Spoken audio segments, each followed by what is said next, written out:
Bonsoir à toutes et à tous. Merci d'être avec nous ce soir pour cette nouvelle émission en live. Comme pour chaque mardi, je vais vous donner un peu des nouvelles de Mathieu. Alors Mathieu va de mieux en mieux. Il se sent beaucoup mieux. Il sera bientôt parmi nous et on lui fait un petit coucou. Alors, avec moi ce soir, donc Anthony Taoshi. Anthony, bonsoir. Bonsoir Manuela. Alors Anthony, tu travailles en tant qu'auxiliaire de périculture au CHU de Saint-Pierre, au service réanimation néonatale et pédiatrique. Tu es aussi parent d'élèves à l'école Olivier Payette à Étang-Salé-les-Bains. Et tu es en tant que délégué, mais aussi dernièrement, tu as été nommé référent de la petite enfance par la mission locale Sud, Réunion, c'est bien ça? C'est bien ça, Manuela. Alors Anthony, ce soir ensemble, on va discuter de plusieurs sujets.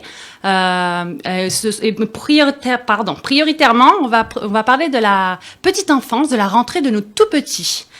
Alors, Anthony, pour les parents qui retournent travailler, ils vont bientôt pouvoir choisir d'envoyer leur tout petit à la garderie, mais comment préparer ce retour avec plusieurs semaines de confinement? Alors, on va dire que ce fut de très longues vacances en fait avec papa et maman. Donc, certains enfants ont repris certainement le retour de chemin à la crèche, à la garderie. Certains n'ont pas encore repris. Donc, ce retour, effectivement, va demander, Manuela, du coup, une période d'adaptation au tout petit. Oui. Donc, que ça soit en crèche avec l'assistant maternel ou les structures, du coup, MAM. Donc, une adaptation est à refaire. Donc, pas seulement parce que les enfants ont passé plus de temps à la maison, mais aussi parce que, du coup, leur milieu de garde, en fait, ont certainement changé par rapport à certains gestes, certains, du coup, règlements. Donc voilà, une période qui va être du coup être à faire avec la structure et les parents. D'accord. Et du coup, comment on pourrait annoncer le retour à son tout petit? Alors d'une façon générale, il faut pas attendre, faut pas se dire une semaine ou 2 semaines pour préparer son petit. Donc on peut se dire que ça soit la veille ou l'avant-veille. Donc tout simplement, en fait, on peut donc comme les mesures d'hygiène en fait seront mises en place pour assurer du coup la sécurité des enfants et du personnel. Donc il est important en fait de parler avec son enfant, de le rassurer. Donc lui expliquer qu'on ne pourra certainement pas l'accompagner du coup jusqu'à son local comme d'habitude, que peut-être certains de ses copains ne seront pas présents et que surtout du coup on pourrait changer de référent au niveau de sa structure. Plus que jamais, donc j'insiste bien avec les structures et les parents, il faudra du coup avoir une très bonne collaboration entre les parents et les professionnels. Donc, j'invite du coup les parents à bien se renseigner avec les nouvelles conditions du coup mises en place dans les structures. Donc, il y a certainement des règles qui ont changé. D'accord. Et comment, du coup, pourrait-on apprivoiser les masques avec les petits? Comment les montrer Alors, pour moi, donc c'est rien que pour moi, du coup, je pense qu'on pourra du coup habituer l'enfant à avoir un professionnel, du coup, avec un masque. Donc, les parents pourront, par exemple, mettre un masque chez eux à la maison, lui expliquer qu'est-ce que c'est. Faire des petits jeux avec le masque tout simplement. Donc est-ce que maman ou papa sourit derrière le masque? Est-ce que je tiens la langue? Donc tout ça c'est pour vraiment pour que l'enfant n'ait aucune crainte quand il va reprendre du coup la structure. Ce qu'on peut aussi faire c'est du coup montrer à l'enfant des images de personnes dans la rue. Donc on allume le téléphone, on montre des gens avec le masque dans la rue. Du coup en fait tout ça ça va donner moins d'anxiété à l'enfant. Et ça va devenir en fait un objet familier pour lui. D'accord. Et comment les rassurer justement les enfants? Comment faut faire Le mieux du coup, Manuela, en fait pour moi, pour les rassurer, c'est de répondre tout simplement à des questions. Et je précise, bien sûr, si l'enfant en a un, si on n'en a pas, il n'est pas systématiquement de en répondre, parce que du coup là aussi on va générer plus d'anxiété. On peut lui rassurer aussi sur le fait que la maladie, du coup le coronavirus touche touche rarement l'enfant et que même si on l'attrape, du coup, ça va être qu'un simple rhume qu'on va du coup traiter comme habituellement on le fait à la maison. Donc après, il faut pas s'étonner aussi que du coup l'enfant, quand il va reprendre la structure, qu'il se mette à pleurer. Donc là, effectivement, quand on parlait d'adaptation, il faudra du coup recommencer, voir avec la structure une nouvelle adaptation. Donc les parents du coup sont invités du coup à contacter du coup leur assistant maternel ou la structure pour avoir les conditions d'entrée directement. Ouais. D'accord. Et comment on peut gérer ces craintes? Alors, si du coup l'enfant a des craintes, donc il est bien normal en fait que les parents, généralement, ils ont des craintes par rapport à la maladie et au retour de l'enfant à la garderie. Donc, ce qui est important, c'est que les parents ne transmettent pas du coup ces craintes. Donc, si vous avez de nombreuses questions ou de l'angoisse, ben vous pouvez le montrer du coup à votre conjoint ou à votre conjointe, à des amis, les appeler, poser des questions, se renseigner avec eux, mais surtout ne pas montrer ou parler devant l'enfant. La place de l'enfant en fait à la structure, il sera assuré. Donc, même s'il ne vient pas, il y aura pas de souci. Donc, juste un petit renseignement du coup pour les parents. Selon le plan du gouvernement, en fait, là actuellement, donc il faut faire attention parce que du coup, à partir de hier, en fait, on pourra du coup, enfin les structures pourraient vous demander en fait de reprendre le paiement. Donc, voir avec eux directement pour comment s'organiser directement au niveau des finances. Du coup, Manuela, en parlant de mesures d'hygiène, est-ce que tu pourrais me parler un peu en fait des conditions qui seront mises en place dans les différentes structures? Oui, bien sûr. Alors, Anthony, après 8 semaines de fermeture suite à la pandémie du coronavirus, les crèches sont ouvertes depuis hier pour certains et ils vont réouvrir au fur et à mesure. Donc la situation sanitaire n'est toujours pas stabilisée. Hein. Aucun médicament ni vaccin sont à ce jour disponibles, mais nous ne pouvons pas rester chez nous confinés pendant des mois. Donc la vie reprend son cours petit à petit avec des contraintes afin de préserver la santé de chacun, de chacune.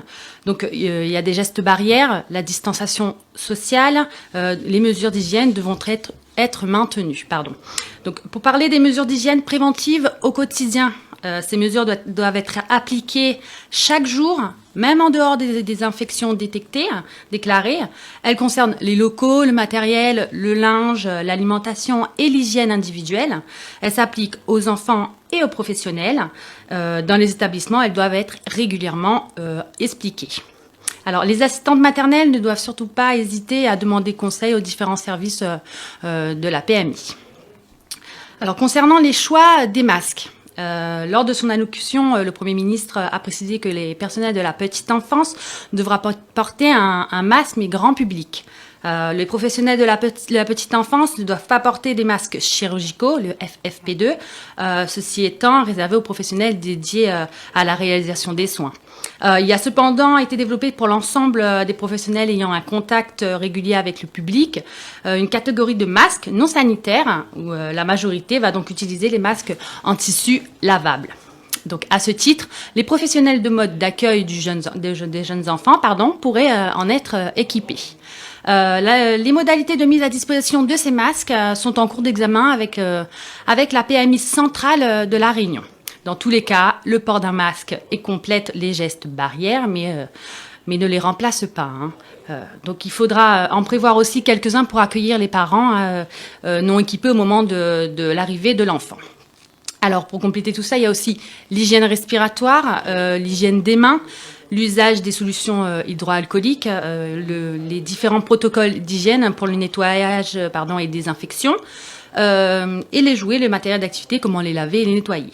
Tous ces protocoles vous sont disponibles sur le site Facebook de Mathieu, donc la voix du citoyen. N'hésitez surtout pas à aller regarder. Voilà. Et qu'est-ce que tu peux nous dire en fait en ce qui concerne l'accueil des familles en structure? Alors, c'est vrai que nombreuses sont les structures qui travaillent déjà. Ils rédigent déjà une charte à destination des familles afin de les rassurer sur la sécurité et également sur la conduite à tenir face à ces cas de suspect d'infection par le Covid-19. Alors, depuis la réouverture hier, on sait que les structures accueillent 10 enfants maximum, donc pas de port de masque pour les enfants. Mais le port du masque grand public obligatoire pour les professionnels de la petite enfance. Obligation d'avoir un gel hydroalcoolique, le SHA à l'accueil avec des mouchoirs à usage unique. Et donc un seul parent, évidemment, dépose son enfant et porte obligatoirement le masque. Alors, l'accueil des parents est organisé généralement de manière à limiter les risques de contamination. Donc, on accueille les parents à l'entrée de l'établissement ou à l'unité d'accueil uniquement. Donc, on met en place aussi une organisation permettant de respecter les 1 mètre de distance entre les parents et le personnel. Donc, les lignes de confidentialité, les traçages au sol, etc. Il faut mettre aussi en place une organisation permettant de limiter le temps passé avec les parents. Donc, si les parents ont des questions à poser à leur nounou, etc., ils passent par mail ou tout simplement, ils appellent, ils envoient un petit message, un petit texto. Et surtout, adopter la salutation distancée. On ne fait plus de bises, on ne se serre plus la main, donc on fait des petits coucous de loin. Voilà. Alors, Anthony, pour revenir aux professionnels, que peux-tu me dire sur les professionnels de la petite enfance? Qu'est-ce qu'ils en pensent de tout ça? Alors, moi, ce que j'ai fait, j'ai demandé à une structure de me donner leur avis, en fait, une MAM sur les temps allés. Hein. Donc, j'ai reçu un courrier, elle a exprimé pas mal de choses dessus ce courrier. Donc, je vais pas la lire entièrement. Je vais vous la partager bientôt, en fait, dans la semaine sur le Facebook de Mathieu. Donc, en gros, ce qu'elle exprime, c'est son inquiétude et son ras-le-bol, en fait, d'être oubliée dans son métier d'assistant maternel. Elle demande surtout un accompagnement et une reconnaissance de son métier. Je cite une phrase qui m'a particulièrement touchée. Donc, professionnelle consciencieuse, donc a pris compte des avis des parents pour poursuivre l'accueil de leurs tout-petits, mais compte tenu de la situation et des craintes ressenties par les parents, cela a été un refus catégorique pour tous. Donc effectivement, elles ont pris en considération l'avis des parents, donc beaucoup de craintes, et elles ont préféré fermer la structure aussitôt annoncée. La structure a repris Manuela du coup hier. Elle a rouvert la structure hier, mais du coup, je l'ai appelée. Hein, du coup, elle m'a dit que un enfant sur 4 du coup chez elle est venu, donc pas beaucoup de parents ont décidé d'emmener leur enfant à la structure. Bon, on comprend tout à fait leurs craintes. Hein.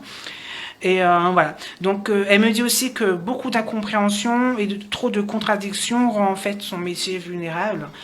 Et voilà. Moi, ce que je rappelle du coup pour tous les professionnels de la petite enfance, hein, donc les professionnels de la petite enfance, en fait, ils sont garants de la sécurité physique et affective du bien-être des enfants. Et quand on parle de gestes de barrière et de distanciation sociale et physique, on se pose vraiment la question, du coup, peut-on vraiment les appliquer en fait dans le milieu de la structure de petite enfance? Je sais aussi du coup que la PMI, comme tu as dit Manuela, hein, ils sont en train de faire une certaine étude du coup sur la possibilité en fait avec le département de livrer des masques en fait pour les professionnels afin qu'ils puissent du coup se protéger et protéger les parents et les enfants. Donc la PMI aussi, du coup, je rappelle, hein, reste toujours ouverte, hein, et donc elle assure la continuité des soins. Donc, si vous avez des questions à poser, un suivi de votre enfant ou des consultations à faire, donc la PMI reste ouverte aux horaires habituels. Hein. Donc, n'hésitez pas. Je vous laisse du coup le numéro de téléphone de la PMI de l'Étang Salé, le 02 62 34 20 88. Donc, il ne faut pas hésiter à les appeler pour toute question. Hein. D'accord, merci Anthony. Alors à ce sujet, pour les femmes enceintes, sont-elles plus à risque de l'infection au coronavirus? Alors, à l'heure actuelle, du coup, il n'existe pas de recommandations officielles par rapport aux femmes enceintes. Donc, ce qu'on sait aujourd'hui, c'est que la transmission en fait du Covid-19 se fait essentiellement par voie respiratoire, donc et par gouttelettes. Donc, on a très peu de données en fait concernant cette possible transmission de l'infection de la mère au fœtus ou au nouveau-né.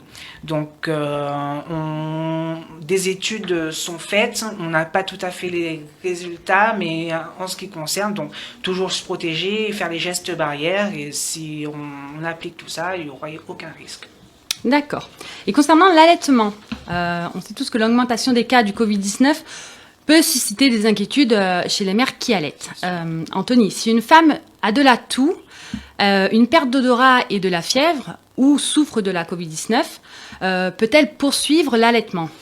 Alors, du coup, l'Organisation mondiale de la santé, donc l'OMS, avec plusieurs d'autres organisations, ils s'entendent en fait sur l'importance de continuer l'allaitement.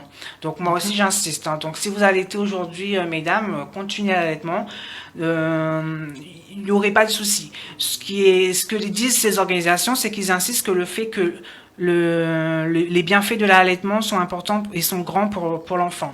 Donc, le risque en fait de transmettre le virus directement par le lait est très faible. Donc, il s'agit, voilà, comme je rappelle, qu'un virus respiratoire. Donc, le lait maternel, en fait, en général, il protège très bien les bébés contre toutes les infections. Alors, d'accord. Du coup, pour les mères qui sont atteintes du Covid-19, Anthony, quelles sont les précautions à prendre pour éviter de le transmettre à son bébé? Donc, tout simplement, comme j'ai dit, on respecte les gestes barrières. Donc, après, les bébés, les enfants sont du coup moins infectés par le virus que les adultes et les personnes âgées. Donc, il serait vraiment difficile de séparer du coup son enfant et sa mère pendant cette période d'allaitement ou de vie quotidienne. Donc, moi, ce que je suggère du coup aux parents, c'est du coup de poursuivre l'allaitement en se lavant bien les mains avant et après. Si du coup, effectivement, cette maman, du coup, elle a le Covid-19, du coup, de porter un masque. Donc, s'il n'y a pas le masque, on peut prendre un petit fouloir, un petit mouchoir. Voilà. Après, si vraiment vous êtes trop malade et que vous pouvez vraiment pas, du coup, maintenir l'allaitement, du coup, ce que je vous conseille, c'est de du coup voir votre médecin, de demander un tire-lait. Du coup, de partir à la pharmacie, de faire votre tire-lait, donc bien en respectant bien évidemment les gestes barrières, bien laver les mains avant et après le tirage. Et du coup, vous pouvez du coup donner à quelqu'un d'autre pour donner votre lait de mère, qui est très important pour votre enfant. D'accord. Alors, concernant les écoles, Anthony, étant donné que tu fais partie des parents d'élèves de l'école Olivier Payette à Étang-Salé-les-Bains, que peux-tu nous dire concernant la rentrée des classes et quelle a été la décision prise par la commune de l'Étang-Salé? Alors, donc, ce qu'on peut dire déjà, c'est qu'il n'y aura pas école, du coup, le 18. Donc, la ville de l'Étang-Salé a mis en place, en fait, un dispositif chargé de faire un diagnostic permettant, en fait, une aide à la décision jeudi dernier. Donc, basé sur un échange avec les directeurs et l'équipe municipale et les différents services de la collectivité. Donc, les directeurs ont évidemment exprimé leur inquiétude, leur mécontentement, leur angoisse par rapport à cette réouverture. Donc, on comprend tout à fait la situation. Donc, cette concertation, en fait, avait pour objectif d'assurer la capacité, en fait, de la mise en œuvre du guide sanitaire qui a été proposé par l'État, donc 63 pages quand même. Donc il faut quand même pas mal de choses pour respecter la sécurité de l'enfant. Donc effectivement, l'école n'ouvrira pas du coup le 18, mais en ce qui concerne par contre les collèges, eux reprendront pour les 6e et les 5e du coup le banc de l'école, du coup en respectant quand même les mesures de sécurité. Moi, du coup, comme tu disais, Manuela, je suis du coup déléguée parent d'élèves à l'école Olivier Payette. Donc, moi, je me suis permis en fait d'envoyer un message à la présidente de l'APE qui, du coup, m'a répondu. Je vais pas, effectivement, voilà, comme tout à l'heure, pas vous lire directement son courrier, parce que du coup, voilà, on a très peu de temps et du coup, je mettrai absolument, du coup, sur Facebook, donc le Facebook de Mathieu, son avis. Donc, ce qui en ressort de ce courrier, elle dit tout simplement oui pour une ouverture de l'école. Donc, si les gestes barrières et l'hygiène et la sécurité du coup des enfants y assurés et que du coup il y aurait une nouvelle organisation, donc l'accueil des enfants. Donc oui pour la reprise. Et ça sera non du coup si aucun travail n'est fait et aucun suivi du coup ne sera fait par le département et par la municipalité actuelle.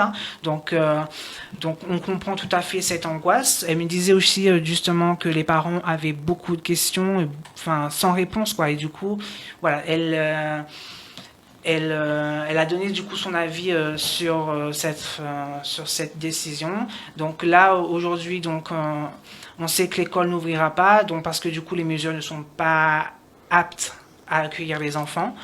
Donc voilà. Après, mon avis personnellement, Manuela, Ça fait déjà à peu près 3 semaines qu'on sait, même si on n'a pas la confirmation que l'école va réouvrir ou pas. Donc ça fait à peu près 3 semaines qu'on sait que l'école risque de reprendre à partir du 11, du coup pour nous le 18. Donc c'est dommage qu'il n'y a pas eu quand même une étude faite depuis longtemps de la part de la municipalité. Du coup, elles auraient pu peut-être commencer à travailler l'organisation, préparer les classes déjà, diminuer les chaises, les bancs, et voilà, donc préparer la cantine, et voilà. Même si on sait que les mesures d'hygiène sont très compliquées, mais voilà, le fait de travailler dessus, quand même, rassurerait du coup les parents sur le travail, et on pourrait voir que du coup, on y travaille dessus.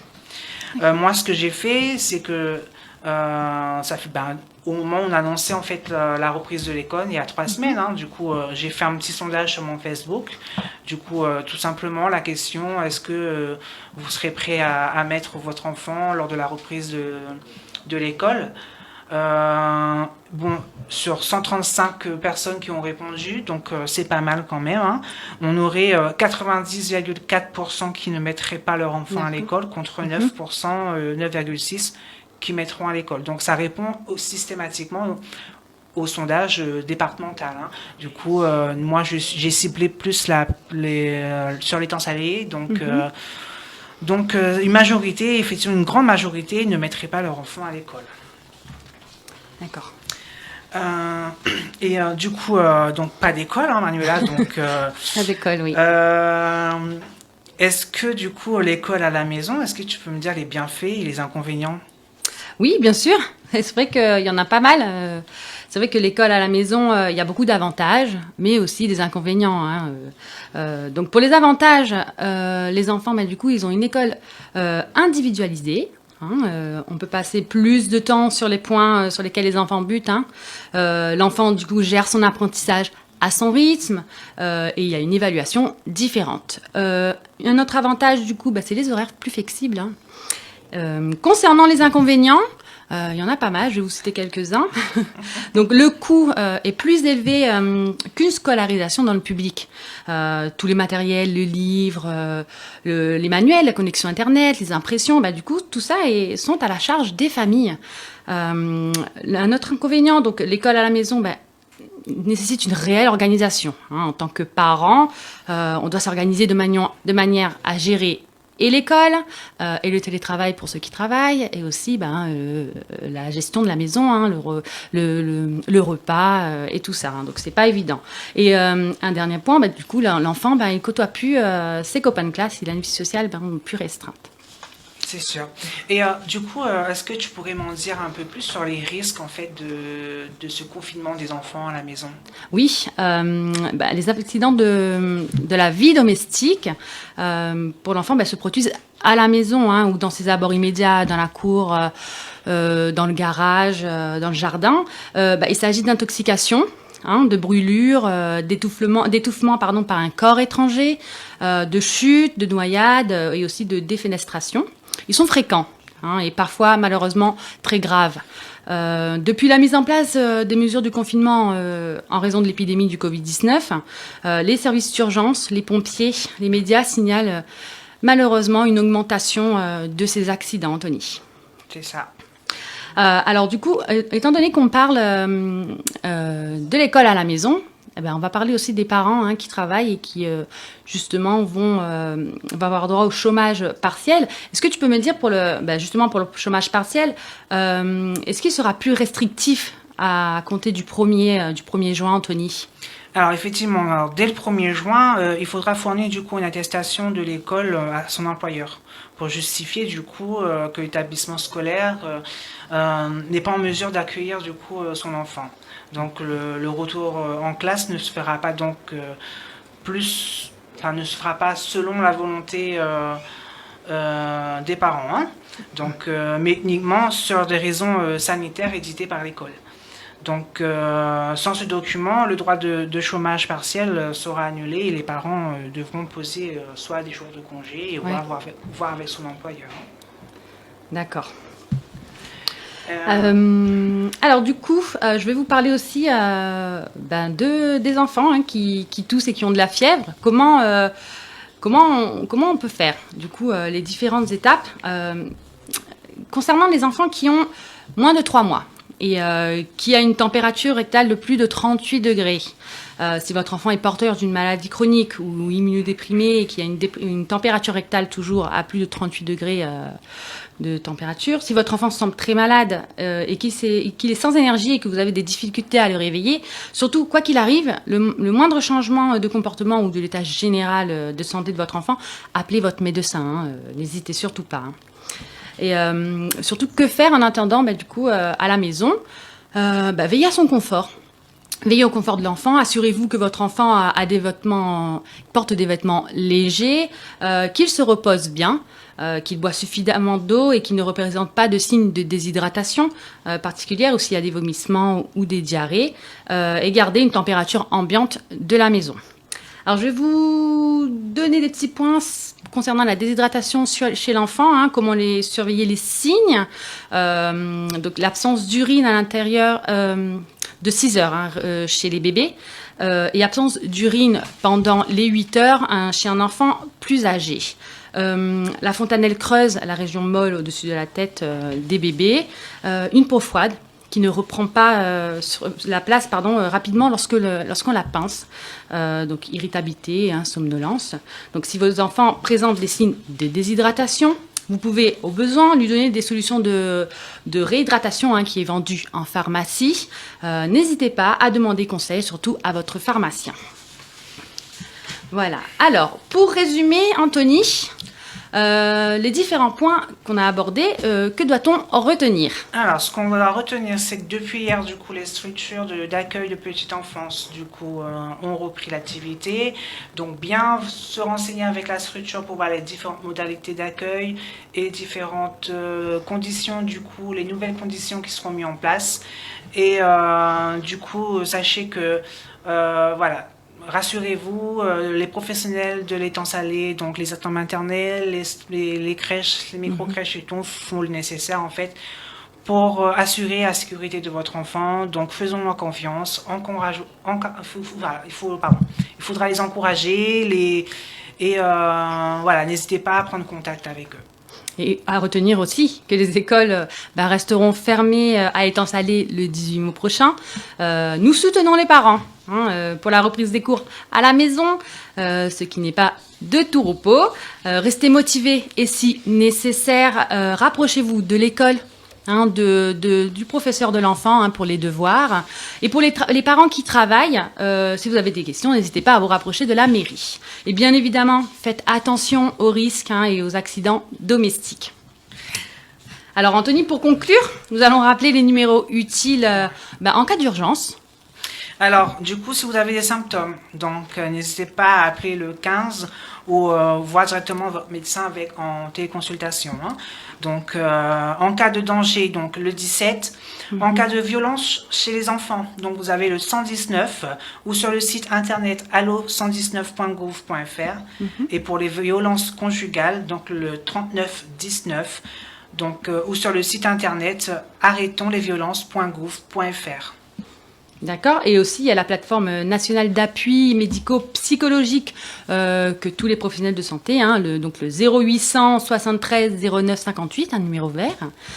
Pour la plateforme régionale d'appui médico-psychologique pour la population et tous les professionnels de santé, le 0800 200 240, toujours un numéro vert.